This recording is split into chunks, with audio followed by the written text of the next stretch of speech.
What's up everybody, welcome to day 3 of the coast trip.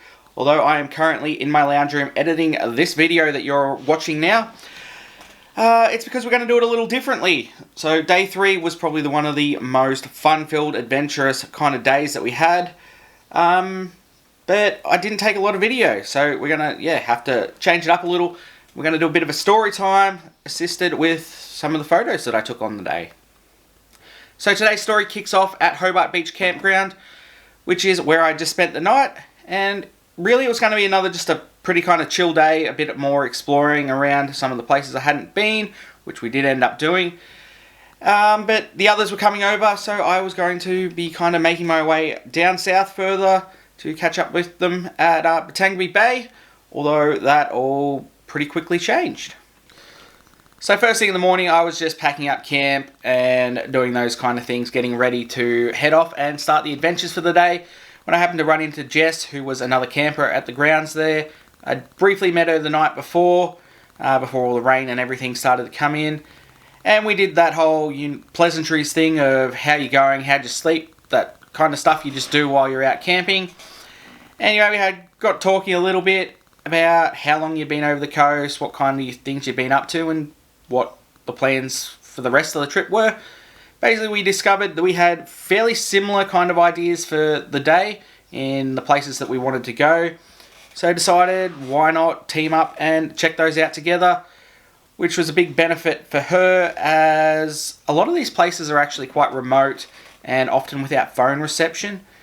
So if anything was to go wrong, you're kind of stuck out on your own, hoping somebody else comes along. And because of that reason, she'd actually missed a few places on her way up that she really wanted to check out. So anyway, by teaming up, if anything did go wrong, you could go all knight in shining armour and help save the day. So we kicked our adventure off with a walk along the lake on what we assumed was a walking track, although a number of times that just seemed to disappear. But in the end, we made it to destination number 1, which was Hobart Beach. So we're out of the trees, it was time to take off our shoes and wander down the beach, where we basically just continued chatting, getting to know each other, having an awesome stroll for the morning, when we happened to come across some dolphins.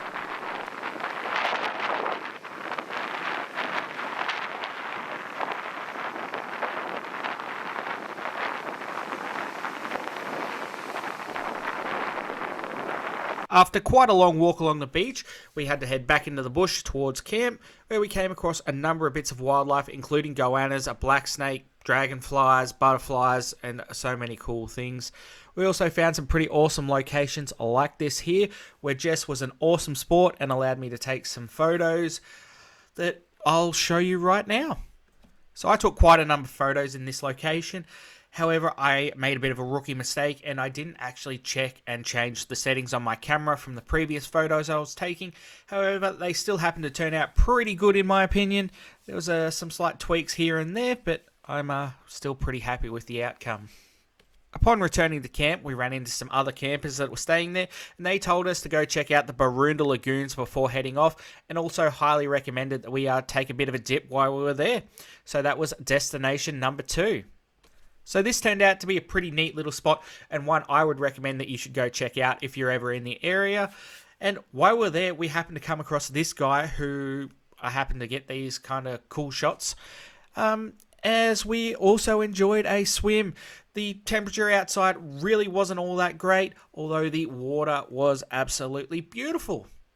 So we spent the next 20 minutes or so swimming around enjoying the water before we started to get a bit hungry, as it was getting quite late into the morning and neither of us had had any breakfast or anything like that yet.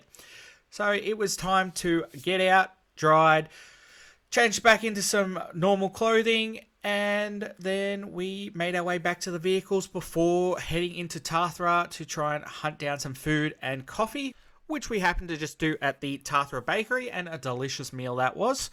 After which we made our way out to Mumbulla Creek Falls. However, after nearly getting all the way there, we were turned around as the falls were closed to the public due to fire damage.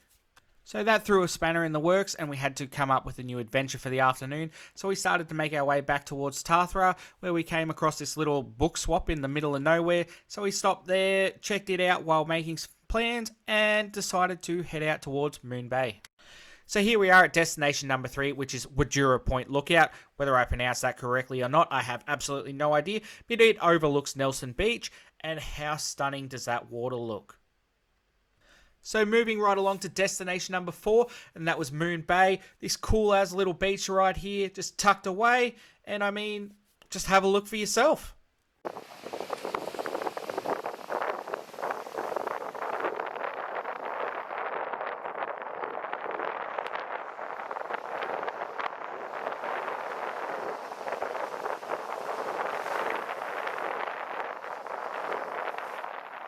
So after hanging out at Moon Bay for a little while, we decided it was time to move over to Nelson Beach so we could go for another swim.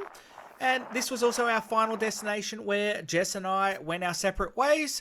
So thank you very much to Jess for hanging out with me for the day. I had an awesome time, and one I won't forget anytime soon.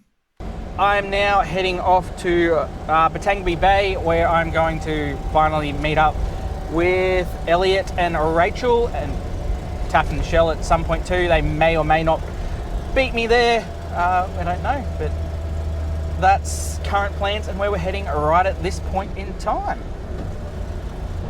Anyway, I'm going to now sign out, and I will see you guys once I get to the camp. My God, just drove 20 Ks down a dirt road and still run into people I know. What are you going to do to get away from people? If I